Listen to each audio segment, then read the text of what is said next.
So how do you edit in a Capcut on the iPad? Let's talk about it. But before we get started, make sure you are subscribed to Foxtecc because I have so many Capcut tutorials coming up and I just don't want you to miss them. So subscribe and let's get started. So the general blueprint of how the Capcut editing works is that you open up the application like that. Make sure you click on the blue button to start a brand new project like that, and it will ask you which videos you want to import and actually work with, right? So you can select them individually, and you can even select them in the order which you want them to appear on the timeline. Obviously, you can also bring in the photos for the edits, which is completely fine as well.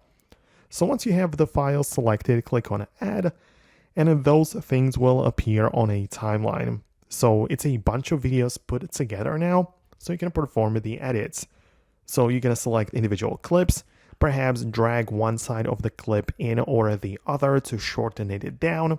You can use the split tool to cut the clips in half or like in that specific portion and actually perform all of the changes that you want, right? So as you can see, I have one clip selected.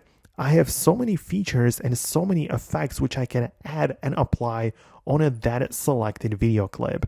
So as you can see, I can click on the speed, for example, and bump up the speed of that clip. Or I can, as you can see, delete it. I can remove the background of the clip, right? I can adjust the volume, right? I can adjust the colors, like bump up the highlights or whatever I want, right?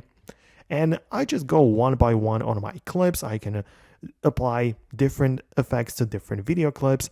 But the point is that once I'm done, I just click on the export button in the top right corner and the video will be saved in my gallery, right? So this is like the general blueprint of how it works. As I say, I have so many videos coming up about specific features for Capcut, like how you can adjust the background or all of the other things, right? So if you want to stay tuned, most definitely subscribe so you don't miss them. And you can also check out the existing Capcut videos on my channel right now. But that's it from me. Hit the thumbs up if you liked the video, subscribe for more, and I'll talk to you later in the next tutorials.